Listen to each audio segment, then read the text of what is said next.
Assalamualaikum warahmatullahi wabarakatuh. Saya Hariro dari Program Studi Pendidikan Bahasa Inggris Universitas PGRI Wiranegara.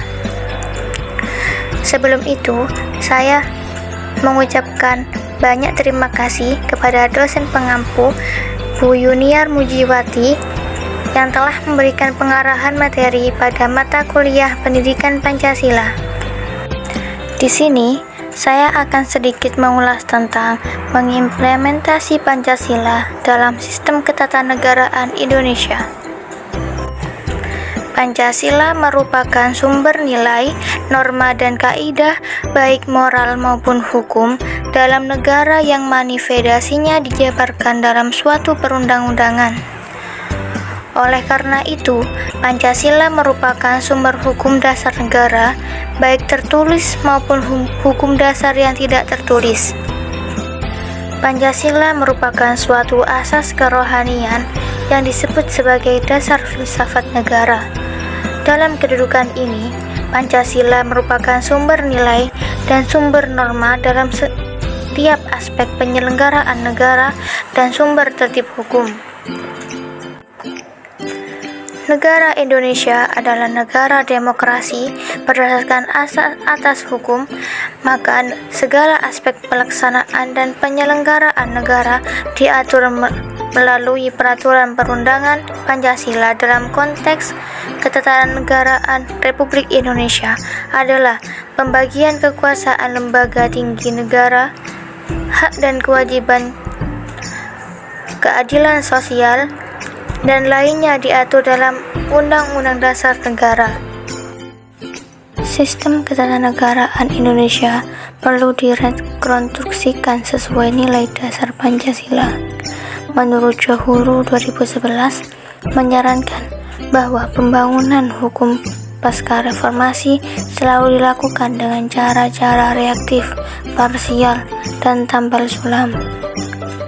Implementasi dalam hal ini dapat diartikan sebagai pelaksanaan atau penerapan, ataupun juga keadaan gerak. Tentunya pelaksanaan atau keadaan gerak dari nilai Pancasila dalam sistem ketatanegaraan Indonesia. Pancasila sebagai paradigma karakter bangsa dapat dilihat dari dua sudut, secara historis dan kultural. Pertama, secara historis, Pancasila adalah merupakan suatu pandangan hidup bangsa yang nilai-nilainya sudah ada sebelum secara yuridis bangsa Indonesia membentuk negara. Bangsa Indonesia secara historis ditakdirkan oleh Tuhan Yang Maha Esa, berkembang melalui suatu proses dan menemukan bentuknya sebagai suatu bangsa dengan jati dirinya sendiri. Kedua, secara kultural, dasar-dasar pemikiran tentang Pancasila dan nilai-nilai Pancasila berakar pada nilai-nilai kebudayaan dan nilai-nilai religius yang dimiliki oleh bangsa Indonesia sendiri sebelum mendirikan negara. Philippus M. H. John 1987 yang dikutip oleh Eka Jahjana 2015 bahwa konsep Pancasila dalam sistem ketatanegaraan Indonesia yaitu 1. Terjalinnya hubungan fungsional yang proporsional antara kekuasaan negara. 2. Penyelesaian sengketa secara musyawarah, sedangkan peradilan merupakan sarana terakhir. Dan 3. Hak-hak asasi manusia yang tidak hanya menekankan hak atau kewajiban, tetapi terjalinnya suatu keseimbangan antara hak dan kewajiban. Adanya penegakan asas hukum tersebut akan menghasilkan keseimbangan antara hak dan kewajiban bagi masyarakat, bangsa, dan negara, sehingga nilai kemanusiaan harus dijunjung tinggi dalam mewujudkan kehidupan yang aman dan damai. Selain itu, Pancasila memiliki nilai sosio-budaya yang dimana hal itu mengatur kehidupan masyarakat, yaitu antara manusia dengan Tuhan, manusia dengan alam, serta alam dengan Tuhan, nilai kekeluargaan, nilai bermusyawarah dan nilai bergotong royongan yang masih perlu dipertahankan. Sistem ketatanegaraan Indonesia dalam penjelasan dalam Undang-Undang Dasar 1945 pada pasal 1 ayat 3 bahwa negara Indonesia adalah negara hukum. Itu artinya negara Indonesia merupakan negara yang menjunjung tinggi aturan hukum karena hukum sebagai pengontrol sosial. Untuk mewujudkan negara hukum tentunya harus sesuai dengan ideologi, budaya, dan karakter bangsa Indonesia. Namun dalam pembuatan hukum banyak yang sia-sia bahkan overlapping. Untuk itu perlu pengawasan dalam pembagian kekuasaan sehingga adanya pembatasan kekuasaan agar fungsi dan tanggung jawab masing-masing badan negara dapat dilaksanakan dan dapat diciptakan suatu kondisi check and balance atas kekuasaan pada lembaga negara. Sifat Undang-Undang Dasar 1945. 1. Karena sifatnya tertulis, maka rumusannya jelas, merupakan hukum positif yang mengikat bagi pemerintah sebagai penyelenggara negara maupun bagi setiap warga negara. 2. Bersifat singkat dan supel, memuat aturan-aturan pokok yang setiap kali harus dikembangkan sesuai dengan perkembangan zaman dan memuat HAM.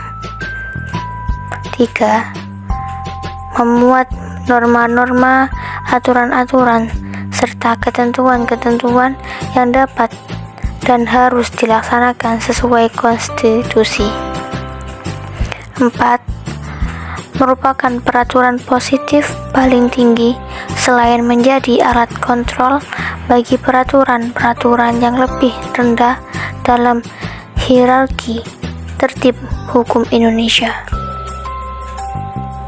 Selain itu, terdapat pengertian Undang-Undang Dasar 1945 itu sendiri. Berdasarkan hasil sidang tahunan MPR 2002, sistematika Undang-Undang Dasar 1945 adalah pembukaan dan pasal-pasal yang terdiri dari 37 pasal, ditambah 3 pasal aturan peralihan dan 2 pasal aturan tambahan. Hukum Dasar.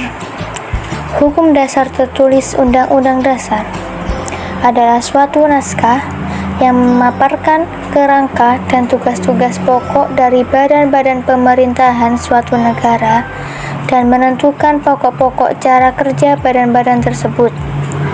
Dapat pula dipandang sebagai sekumpulan asas yang menetapkan bagaimana kekuasaan dibagi di antara badan legislatif, eksekutif, dan yudikatif. Hukum dasar tidak tertulis mempunyai sifat-sifat sebagai berikut. 1. Merupakan kebiasaan yang berulang kali dan terpelihara dalam praktek penyelenggaraan negara. 2. Tidak bertentangan dengan Undang-Undang Dasar. 3. Diterima oleh seluruh rakyat. Dan 4. Bersifat sebagai pelengkap sehingga kemungkinan sebagai aturan-aturan dasar yang tidak terdapat dalam Undang-Undang Dasar. Pada alinea keempat, pembukaan Undang-Undang Dasar 1945 memuatkan tujuan negara, ketentuan undang-undang negara, bentuk negara, dasar filsafat negara.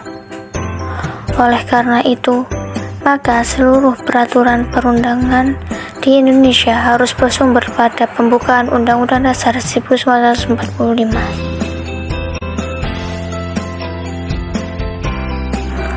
Oke, sampai di sini dulu ya penjelasannya. Apabila ada kesalahan dalam menjelaskan, saya meminta maaf sebesar-besarnya. Terima kasih atas perhatiannya. Saya mohon undur diri. Wassalamualaikum warahmatullahi wabarakatuh.